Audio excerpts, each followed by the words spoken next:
Good afternoon, everyone, and welcome to the CEMS panel discussion entitled Material Science and Engineering Alumni in the Semiconductor Industry. This discussion is part one of 4 discussions we're having this fall semester to mark the occasion of our department's 50th anniversary in material science and engineering.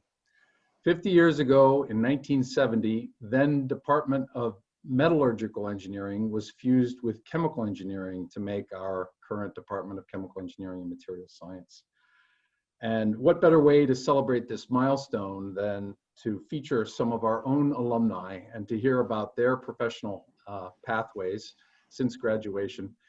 And this is especially of interest as we've had many of our students in the last year express an interest in hearing from our alums about what they're doing now, where they work, how they got their jobs, and so on. So that's really our focus, and we've targeted the semiconductor industry because so many of our material science and engineering alumni, both at the bachelor's level and the PhD level, end up in the semiconductor industry. So I'm delighted to introduce to you 4 panelists, 4 alumni who've agreed to serve on the panel today. All of them work in the semiconductor industry broadly defined. 2 of them hold PhDs and 2 earned their bachelor's degrees here in our department. We put the brief bios of each of the panelists up on the homepage. If you go and click on the event for today, you'll see the bios. So I'll keep my introductory remarks just very short because we'd like to get on to discussion. But we'll go in alphabetical order. I'm pleased to welcome Shamik Bose. Shamik Hey, Dan. is there, right? PhD in Material Science and Engineering in our department in 2014. Did his PhD with Chris Layton. He's now a product engineering technical leader at Intel in Portland, Oregon. Rachel Eichen, did I pronounce your last name correctly, Rachel? Yes, you did. Okay, Thanks, Dan. Rachel Eichen, bachelor's in material science and engineering in 2010, 10 years ago. She's now a master scheduler at Vixar here in Plymouth, Minnesota. I'd like to know what a master scheduler is, and so we'll hear about that. It sounds very powerful. Sundar Ramamurthy, PhD 96. Okay, so this is getting back into my era. He's Vice President of Epitaxy and Packaging Business Units at Applied Materials in Silicon Valley, California. And last but certainly not least, Jessica Young, Bachelor's in Materials Science and Engineering in 2017. So the most recent graduate on this panel, just 3 years ago. She's a quality engineer at TDK HTI in Eau Claire, Wisconsin. So just down the road from us.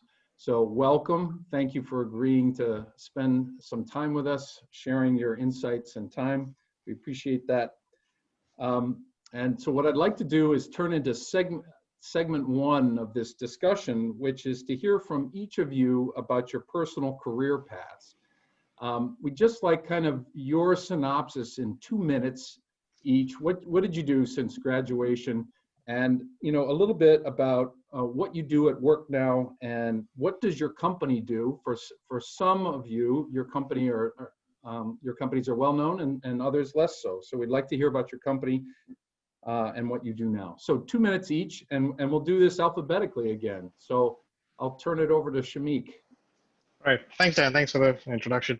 Hey, guys. So I graduated from Chris's lab, like Dan said, and I now work at Intel. So I don't think Intel needs a very big introduction, but our primary business is making computer chips for servers and client products like laptops and personal computers. So I got my job through the career fair through the U of M. It was a great way to actually network with different companies and get to learn what each company does. So Intel really stood out because it ticked many of the boxes as material scientists. The kind of skills we offer to a company and what they look for. So I joined my Intel 5 years ago in the yield department.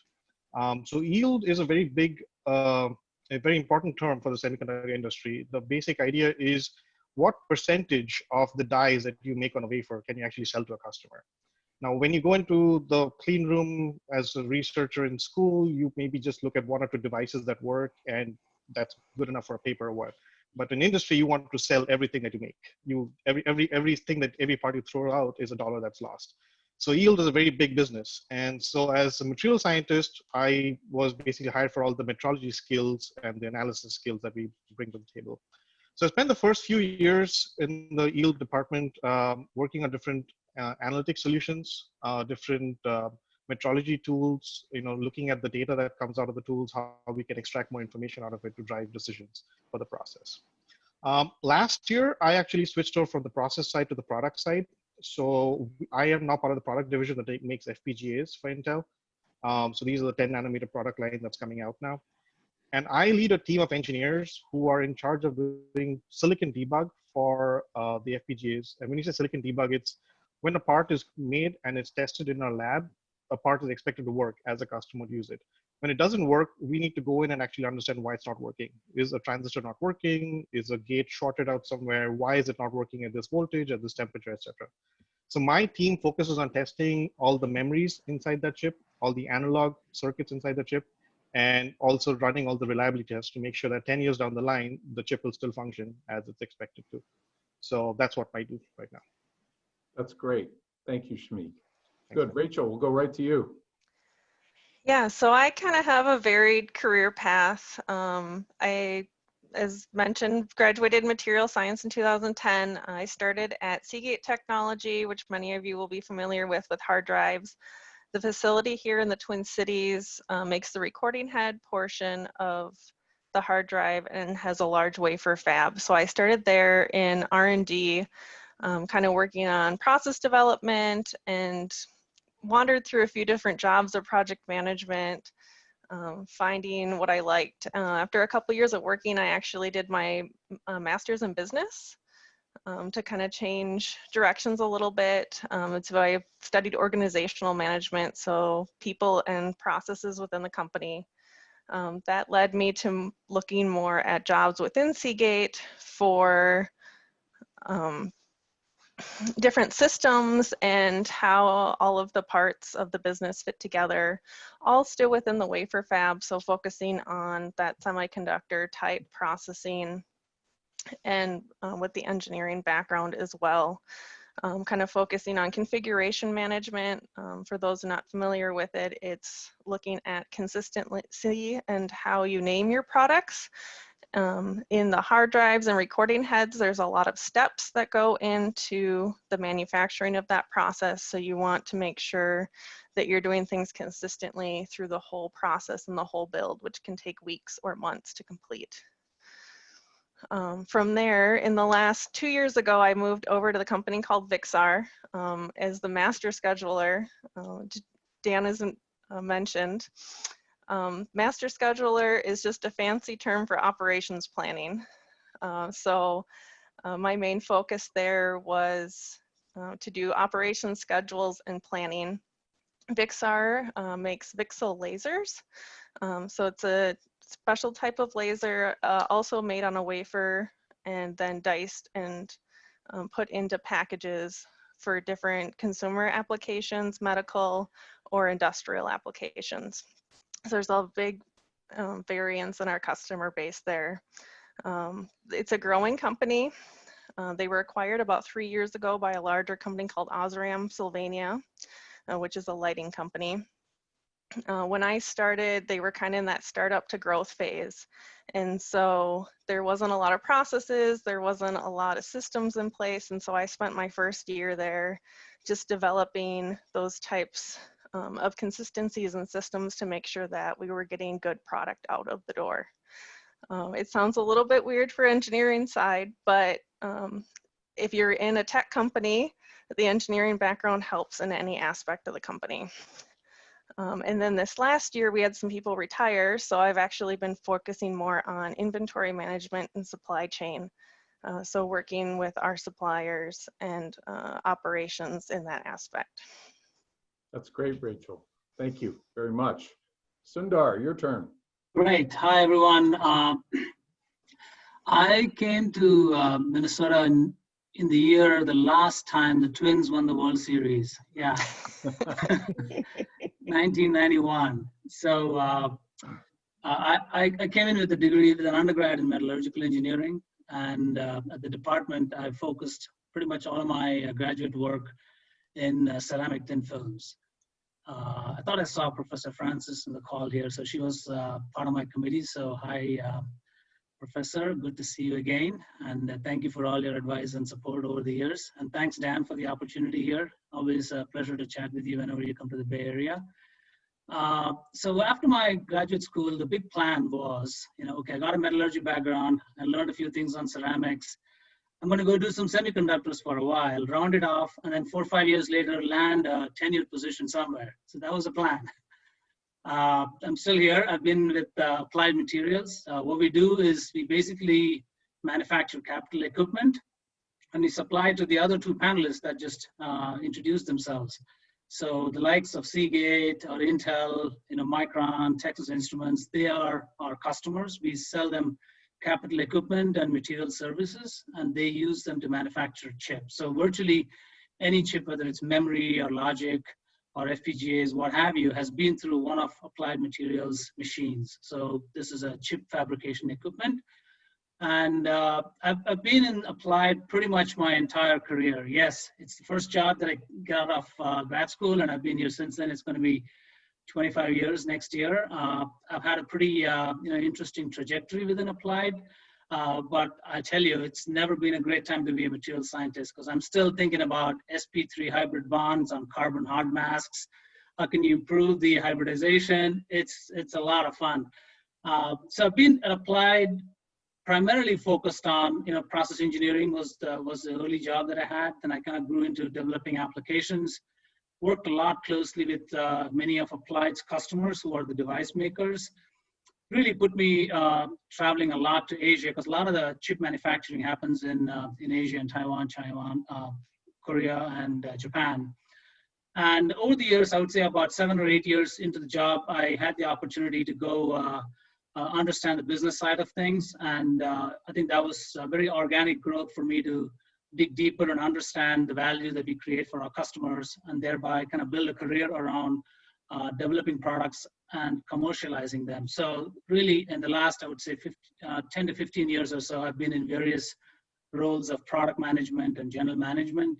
And now I manage a business which is about a little over $2.5 billion of revenue. And it spans over 3 broad areas, all the way in the front end of material fabrication, which is growing epifilms, silicon, germanium, making equipment technologies for that, and all the way to the back end where you talk about wafer level packaging, which is what happens to dies after they are fabricated and they are mounted into modules and systems, and they make it into the consumer electronics goods. So I have a broad spectrum of responsibility, and really having the time of my life. Wonderful, Sundar. That's great. Thank you. Jessica. Hello, thank you for having me. So yes, I've been only in industry for 3 years, so I am still learning a lot as I go, but I started off originally as actually a process engineer at TDK. It was previously known as Hutchinson Technology, HTI, which a lot of people know it as, but then they were acquired by TDK. And what we do is high precision components for microelectronic devices, telecommunications, medical devices, and we are still, continuing trying to branch out more right now. So I started in the material science engineering program, and they were really looking for people from our field and also chemical engineering for the, to really expand our department, because they were getting a lot of big projects at the time. It was about a year after they were acquired by TDK. So they had so many new projects and were getting a lot of new customers that they really wanted fresh minds, or at least that's what they told us. And I was one of the ones who, I guess, got hired with them. I actually did a co-op, which I recommend to any undergrad student, that if you're ever thinking of, you want to do a co-op, I know it delays you by about half a year, I recommend it because it was a great experience, and it helped me in my senior year, got a job offer, so I didn't really have to worry too much about, finding a job and passing all my classes in senior year. So like I said, started off as a chemical process engineer. I was in charge of the sputter coater machines, and so thin film technology. And it was a really great experience because I got to work with a mentor who had 50 years experience. He was 76. I don't know if I'll be working till I'm 76, but he was great mentor. And me and him got to bring 2 sputter coaters over from Germany that reach about $10 million, huge projects. I got to help design them, work with them, the different customers for that, suppliers, and it was a really great experience. And now I'm actually a quality engineer. I started about 10 months ago. I wanted to switch roles. One of the really good advices I got when I was in college was, when I'm in industry, I've spent a few years into one field and try to keep branching out if you can within the company or other jobs to just really diversify yourself as a new engineer. So after I kind of was getting to the 3-year mark, I really wanted to try something else. So I went into quality engineering and customer quality engineering, and I actually really like it. It's very different than process engineering, and it's allowed me, before COVID, to travel. So in January, I was actually in Hong Kong, China, Thailand before everything happened. And then now I'm a little bit stuck in Eau Claire. But I mean, again, seeing that side, quality is extremely important in any industry, but specifically, in what I'm working right now with microelectronic devices, everything comes down to cost. It comes down to money. Companies want to make a profit. So quality is important for the customer, but also for us, because we don't want to lose a profit, I suppose. And also we want to keep our reputation. Thank you. Thank you, Jessica. And thanks all of you for those summaries. I of course have some questions queued up, but I just, to the general audience, this is really for you and for you to ask questions. So here's how I'd like to do it.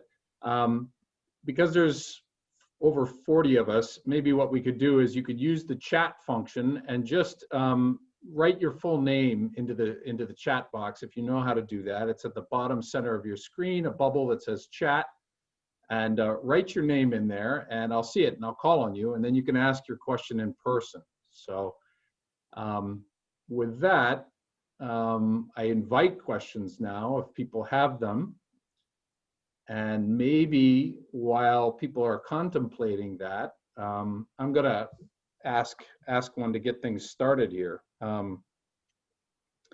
And I think because a lot of our students are on this call are interested in finding a job soon, my general question to all of you is, what does your company look for in new hires, right? If you're trying to hire a materials engineer, what are the qualities, attributes, experiences you're looking for? And any one of you can begin. I'll go first. Absolutely. I think one of the things that we look for at Applied is we want folks that are really willing to be very hands-on. So, even as an engineer, whether you have a bachelor's or a master's or a PhD, we look for people, no matter what your level of degree was, when you come in, there is an assimilation program, which the expectation is that you get trained on, able to get into the lab, get familiar with the equipment. So anybody that can demonstrate some sort of, team player capabilities, demonstrated some examples of that, or even, if you built something as part of your engineering curriculum in your lab or your internship or what have you, those are some of the key attributes that we look for, because we really don't necessarily need any background in thin film deposition or semiconductor, equipment knowledge or device physics or any of that stuff, because you pick all of that in the job. Interesting. Anybody else want to chime in?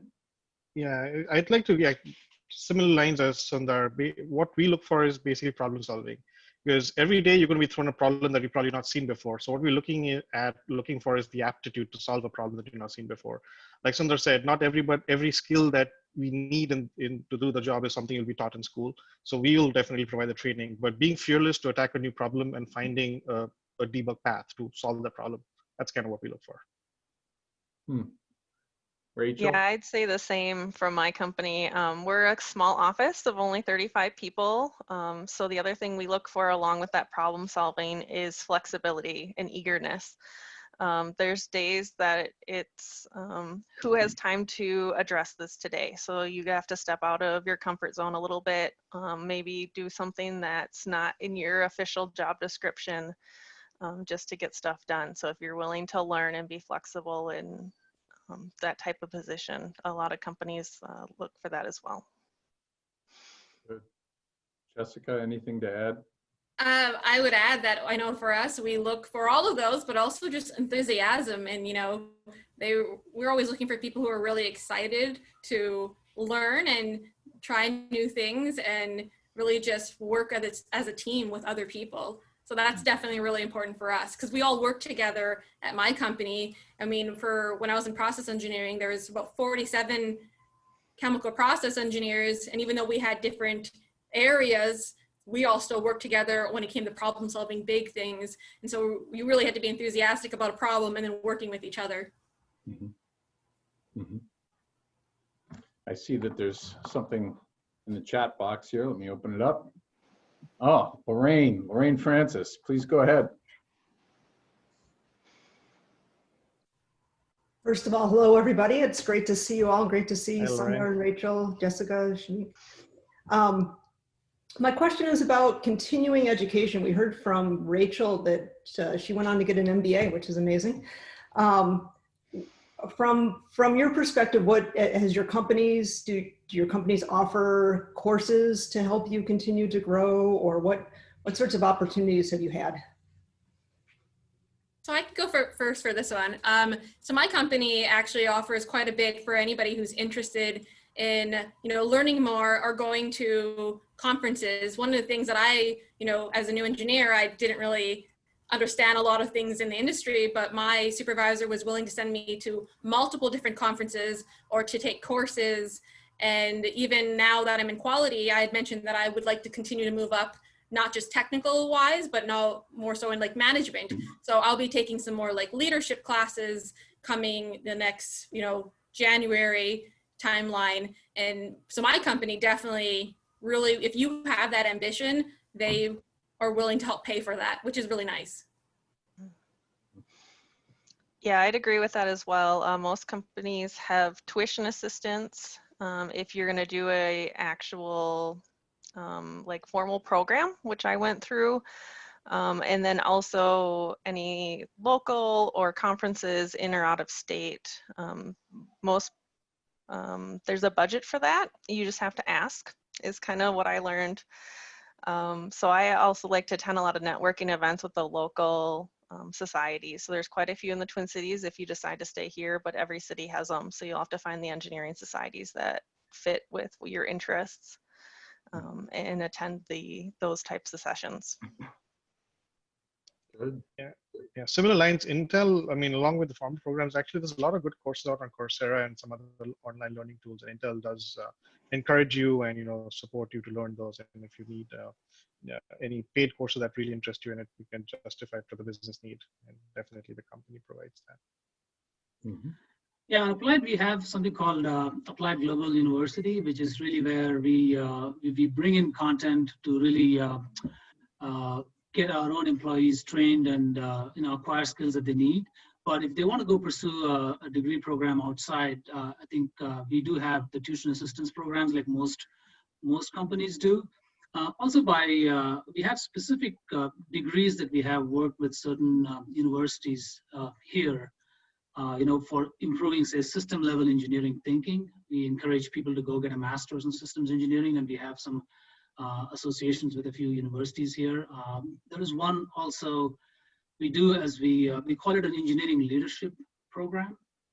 What we do is in the Valley, we have a bunch of companies that we pull together and have a team or a class identified that goes on, after evening classes or weekend classes to, could be in an extension area for UC Berkeley, for example. And they go through a 6-month program, and then they basically, it offers two things. One is, it takes you away from the environment that you're in into academia for a while, and it helps you cross-pollinate with like-minded peers from other companies in the region. So that way you get more enriched how you can apply skills, not just technical, but also to kind of do engineering management and leadership across the board. Wow, that's great. It's a good question, and you all had lots to say about it. Ishani is next. Hello, thank you for all the wonderful words that you've told us so far. I have a question about when you started applying for jobs or looking for jobs, how did you decide which companies to apply for? And how did you how did you prepare for the interviews, keeping in mind that every role is different, and how does that work? You should probably start with the most recent alumni from the panel here today.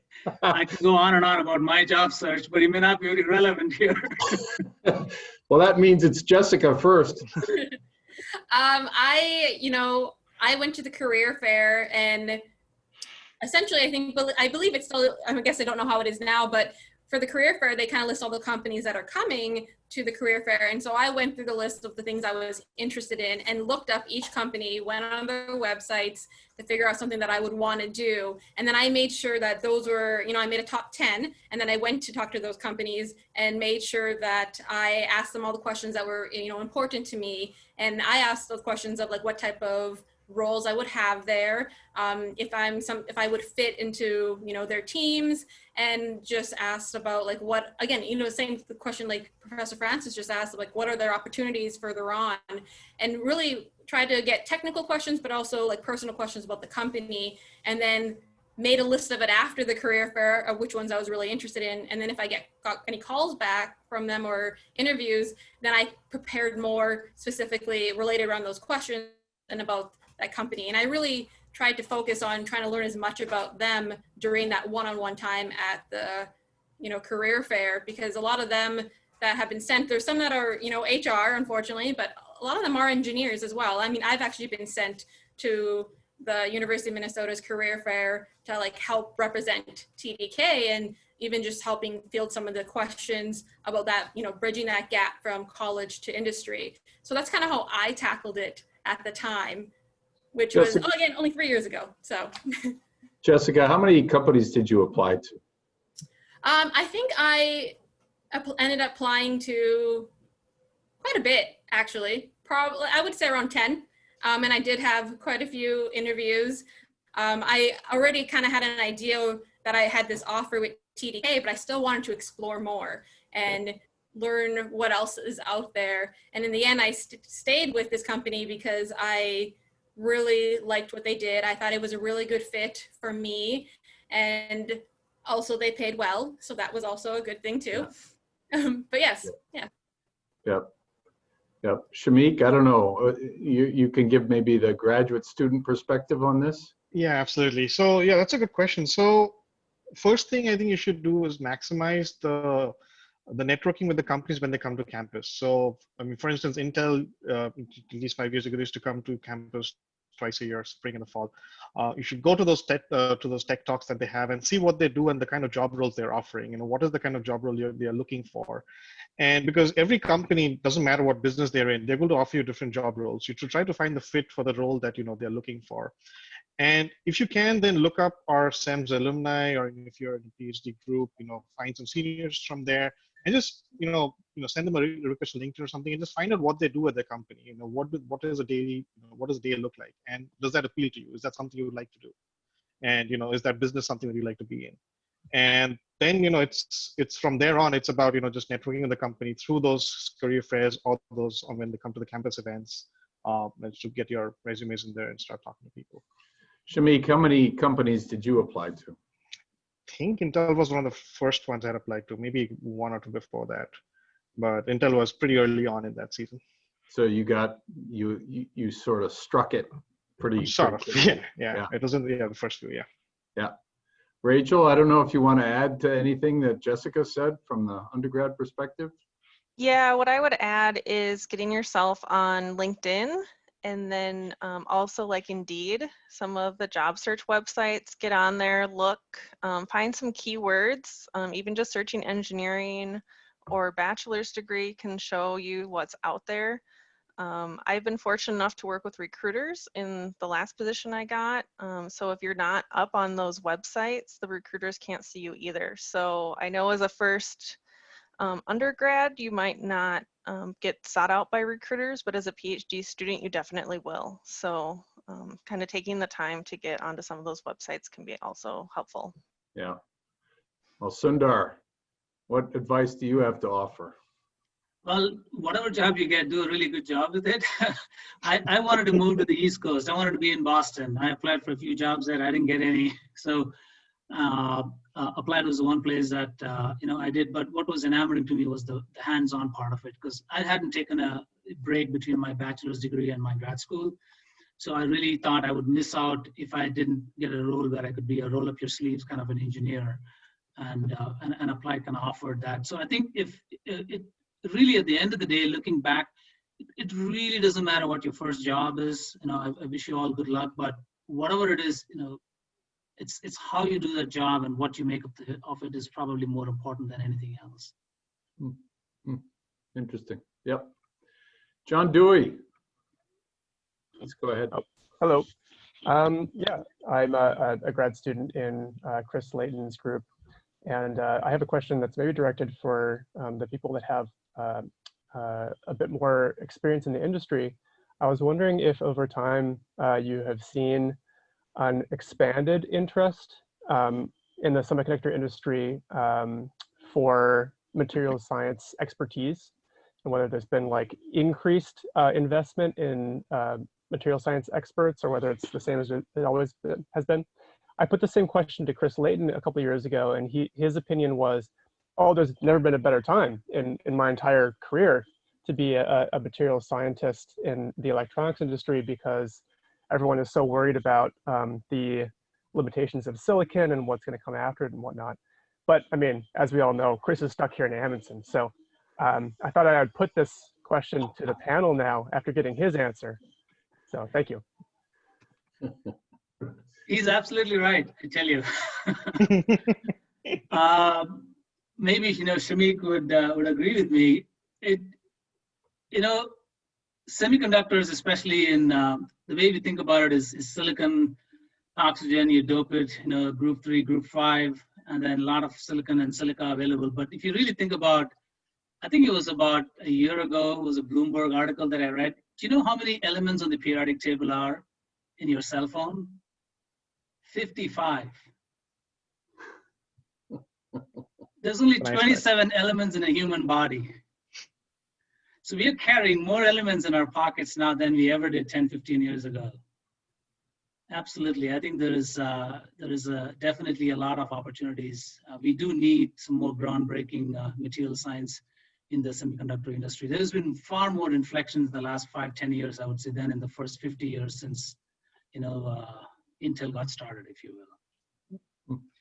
Yeah, just to follow up. So, John, I'll definitely agree with that. So, if you think about the semiconductor industry or the tech industry as a stack, and you can enter the industry at multiple points inside the stack. So, at the very, if you count out the part where you go from sand to silicon sort of thing, you start with the wafer. You have the different process companies like AMAT, KLA, etc., who actually develop the tools, etc., to get you the processes that make these chips, right? And every fab company, like it would be Intel, TSMC, Samsung, etc., they'll buy these tools and they'll make their processes, right? So there's that one layer you can enter the industry at, where you're basically working on the process side on how do you get the chip, right? Once you make the chip, and let's say you work in a company like Intel or GlobalFoundries or something, then you're trying to build a product using the process, right? So you can work at that process product interface where you're trying to understand, hey, if I make my VT of this transistor so much, what is my device doing, so to speak, and is it meeting the customer spec that it's looking for? And once you go up from the product side, then you are looking at, the applications and design and all of that. And as a material scientist, most likely you will end up somewhere between the process product interface sort of area. And in that space, there's actually a lot of places where, as a material scientist, you have all the skills you need to actually make a big, big difference. So if you don't look at anything beyond, let's say, design and up, like design, software, stacks, etc., all the APIs that a server would use, if you look below that, yes, at every place there would be material science requirement. But at the same time, material science alone is not enough. So in today's day and age, you need a lot of tools to sort of address those challenges. So like big data, like data is everywhere, and the number of process parameters that go into any of this is a big challenge to analyze it and make a decision out of it. So knowing how to script things, knowing how to automate things, knowing how to drive decisions, looking at the data, those are all important skills. So yes, material science is a great launching pad, but definitely expanding your skills around it would be good. Good, thank you. Rachel, you want to add anything or? Yeah, I would add that also I'd say in the last 10 years, I think more people know what a material scientist does. And so when you have hiring managers that see that on your resume or talking to them, they're gonna have a better understanding of what your skill set's gonna be. And then I would challenge you to find someone in the semiconductor industry that says they are not pushing the limits of physics. Everything we're doing for new products is so small and so intricate that we're running into challenges where we just don't know the fundamental science.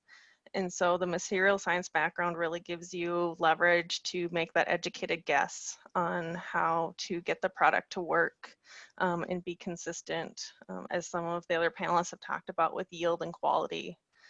That becomes a big challenge when you don't understand the fundamental science behind the product that you're putting out into the market. Wonderful, wonderful. Jessica, anything to add here?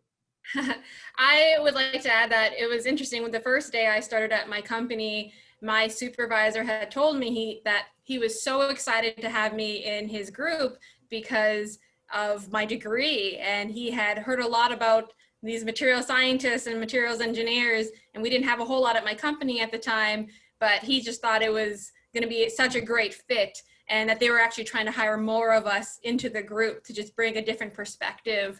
And we do have more at my company now than we did in the beginning.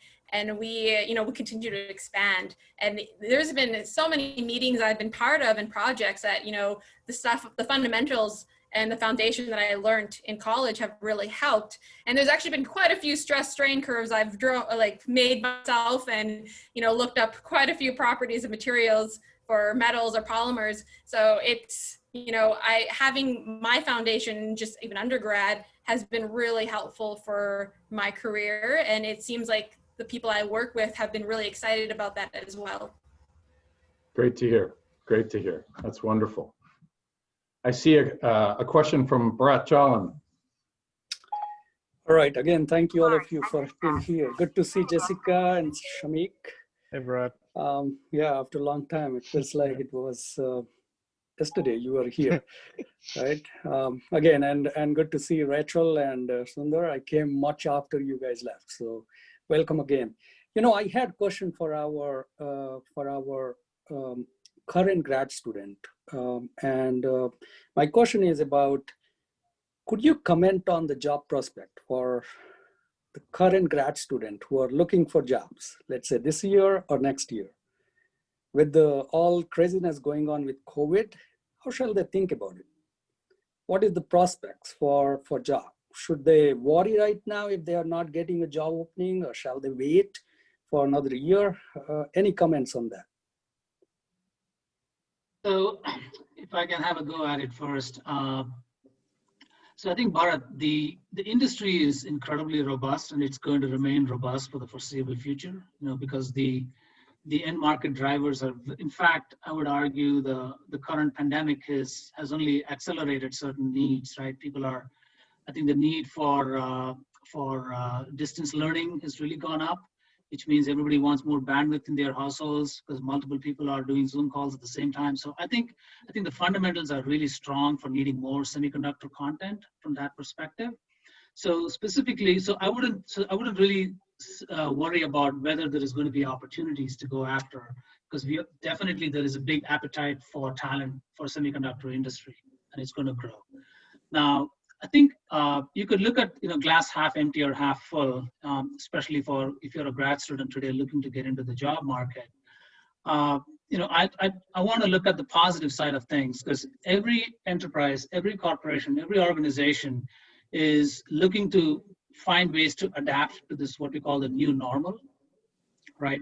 So there are big companies that are paying dearly because they've kind of had their lab infrastructure in one location, for example, and all of a sudden you can't have enough number of people get in and out because of the social distancing, so your productivity goes down. So everybody is rethinking how can we leverage the tools available for distance learning and distance training, and also solving problems remotely, collaborating in a different way.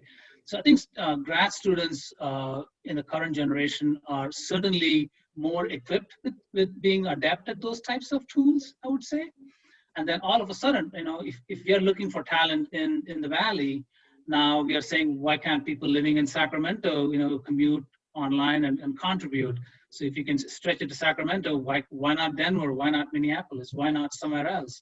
So I really think that this really opens the net up much wider for us to look for talent in a very different light. So that is something I think the grad students, the current generation of graduating students should find ways to tap into that need in the ecosystem and be able to kind of tailor their own careers in that orientation. I think they stand in a better position to land good jobs. Yeah, that's great. I think that provide a very different perspective than I was initially thinking about. My question was more specific. Is what are the prospects for job right now in semiconductor industries, for example, for people who are graduating this year? Do you think you guys have a freeze out, or if there is a, we have not made any changes to our hiring plans because of the COVID. Okay. Yeah. Okay. Shimi? Yeah, so Intel is very group to group dependent. Some groups did impose some freezes. Some groups have, they have recs out there, etc. I definitely know there's hiring happening. It again is very group dependent. But one of the points I wanted to follow up on, so there was one good thing of this situation is you can attend networking events, and I know there are lots of these networking events every company hosting. We had a few from Intel the other day, where people from all over can actually dial into a Zoom call and actually talk to people. So those events are happening, and you keep an eye out for that and attend those, because back in the day those would be only attended by people in the Bay Area or in Oregon. Now it's actually open to everybody to attend. I'm not sure if you are getting those information, so if you can send it to our way, would be great. Maybe they already have this information, but I am not aware of it. Yeah, that's great. Good to know. Yeah, keep on going, Shami. Rachel, do you want to add something? The only thing I wanted to add is we definitely had a slowdown in hiring for a few months once COVID hit, but from what I'm hearing at my company and other companies is that's opening up again.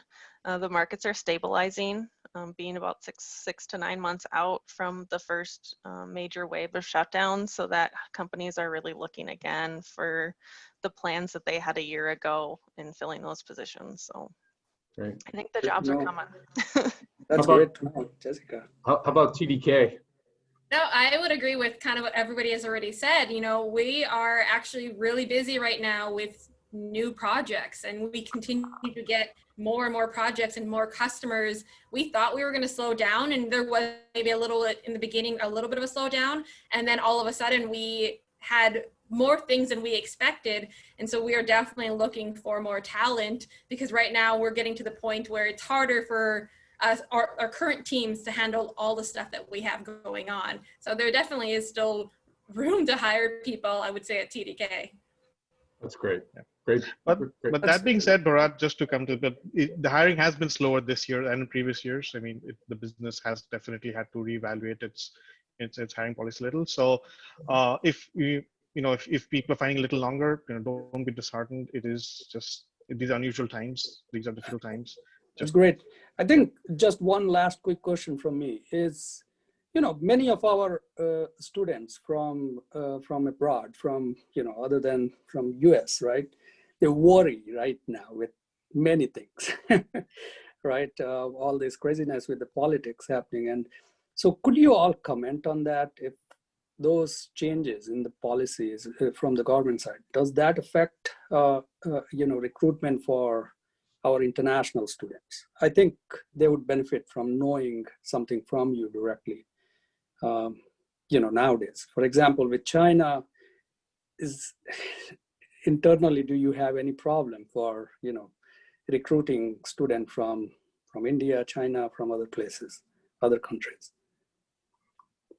No, I haven't had any such policy or anything that's come up that we are particularly, targeting that as a headwind. No. Yeah, that's great to hear. I think that's, certainly helpful. True. Yeah, I know. I can understand the anxiety around that.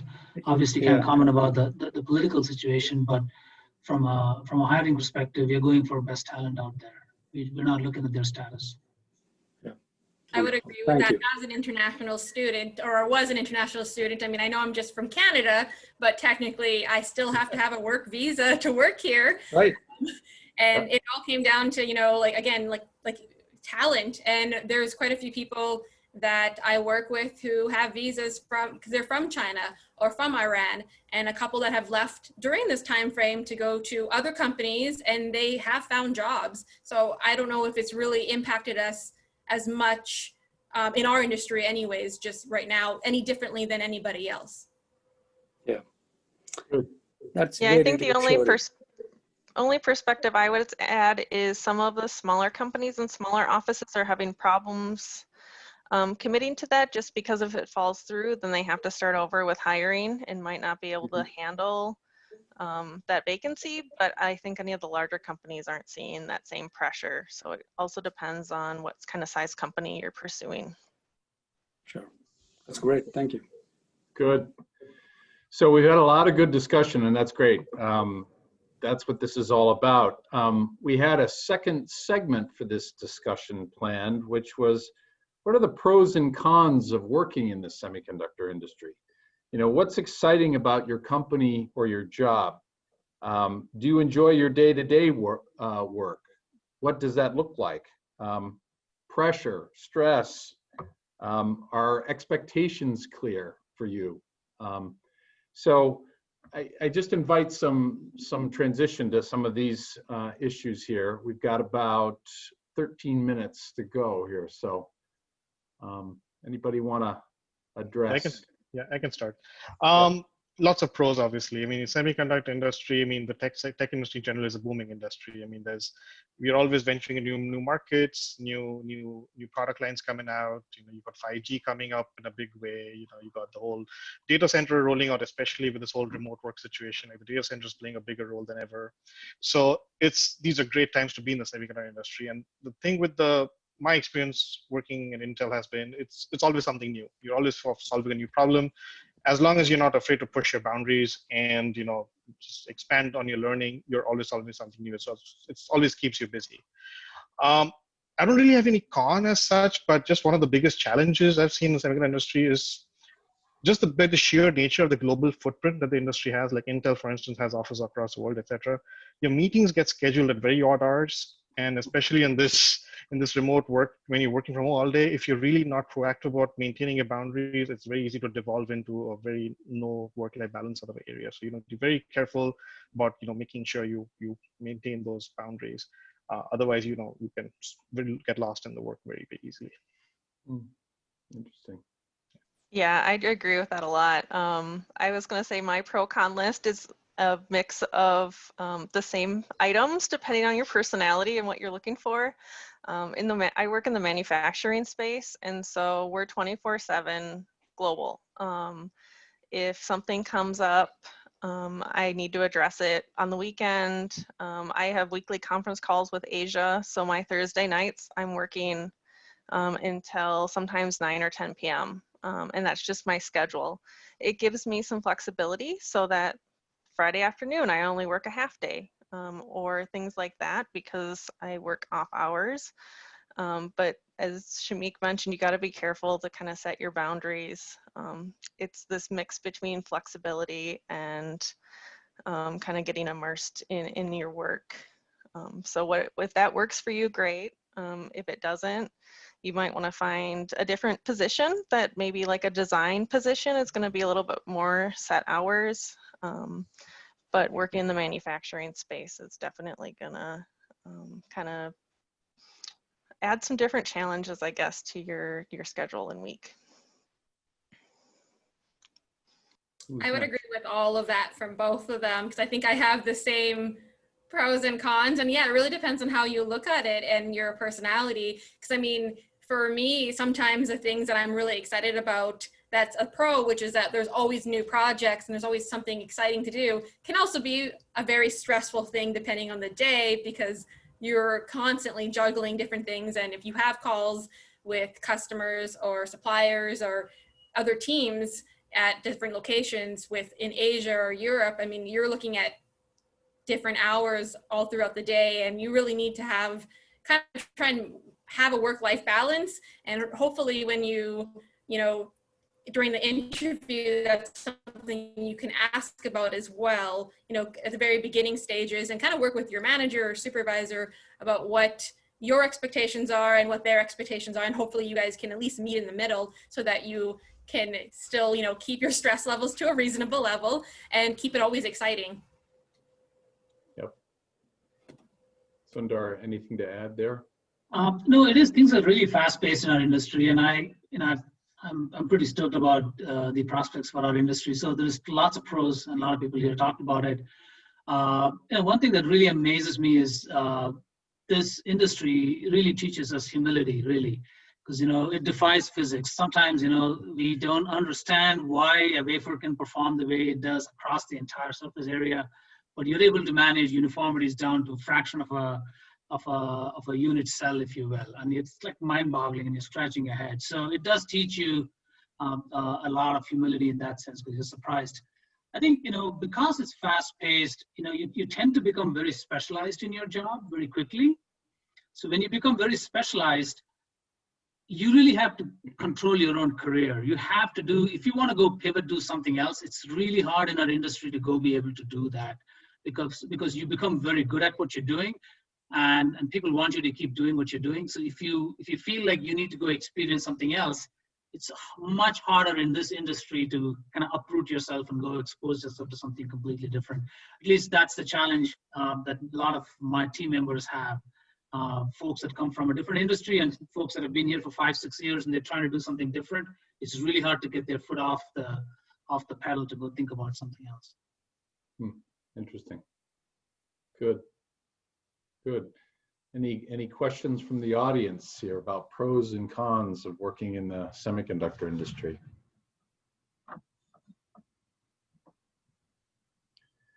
How about, oh, Brian Paulson has one. Go ahead, Brian. And good to see you. Good to see you too, Dan. So with the sort of pros and cons, I'm one step removed. With students or mentees, I'm thinking more on advocating that they consider the semiconductor industry, because it really pains me to see people with a lot of chemical materials aptitude go off to pure data science or other type fields. It's like, to me, it's like a loss.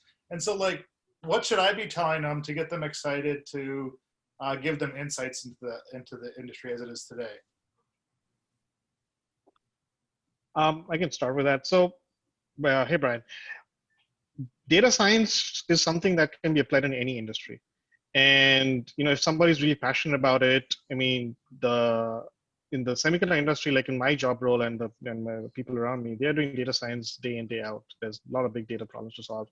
So somebody's really, really passionate about doing it and wanting to do it, and, you know, going and writing machine learning algos to find a decision, they can very well combine those two and actually play to that in the semiconductor industry. So it's not a mutually exclusive thing. Anybody else? Quick comment on that. I have one or two other questions I'd like to pose to you too. Well, I think you should tell them that hardware is becoming the king again. It's not just all software. Look at companies like NVIDIA, Apple, and Intel. Look at their market cap. That's what you need to point to these guys. Yeah. Good answer. That was strong. Good. Let me ask you this.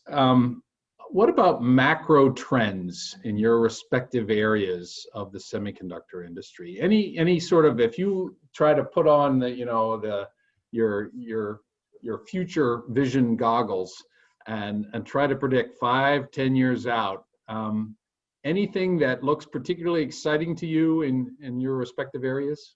Rachel? Yeah, I can talk to that. I'd say the biggest one for us is 3D sensing, augmented reality, and virtual reality. There's a lot of stuff coming out for everything from gaming to autonomous cars. And they're going to need chips and sensors and new modules for all of it. So a lot of our future customers are starting to look at that very beginning levels on what it's going to take to get to those spaces. Great. Jessica? I know for us, we're starting to try to like really think of, you know, a lot of stuff that we do right now anyways. We have certain components that do maybe 1 or 2 functions in certain components, but we're trying to think of things that different types of sensors that you can use for multiple different functions. And so you have one thing that can do, you know, basically a lot of things without giving too much information, a lot of different functions at the same time. And that's something that we're trying to expand upon just so that we have a product that can meet the needs of a lot of customers and not just one. Good, good. Shamik, anything to add to that? Yeah, I think I can steal a line I've heard somewhere is I think the big vision is like the world is going to be connected and we should make sure the world runs on Intel. So all devices will be talking to each other. There's going to be a lot of connectivity and stuff, and there's going to be chips everywhere. There's going to be a lot of data and a lot of chips. So that's where we see ourselves going. Sundar? It's always music to my ears as anyone says lots of chips, right? It only benefits all the equipment guys. But my bet is on 5G, and it kind of ties together the previous comments as well, because I think there is such a big demand for bandwidth for communication, and for us to be able to put a smartphone on wheels, which is what the next generation automotive is going to be, you're going to need very high frequency bandwidth and being able to transmit over long distances. Infrastructure is going to have a lot of new opportunities and jobs. Just the filters, material science is going to be really, really, the forefront of being able to, generate these chips that can handle broad frequencies, including IR and things like that. That's wonderful. I'm scanning to see if there's one last question from the audience, but, Ben Miller. Okay, you might have the last one here, Ben. Go ahead. Great. All right, so my question is, if we simplify the different spaces of product lifecycle phases into R&D, process development, or day-to-day manufacturing, do any of those 3 stick out to any of you as opportunities for growth in the near future? I don't think I follow the question.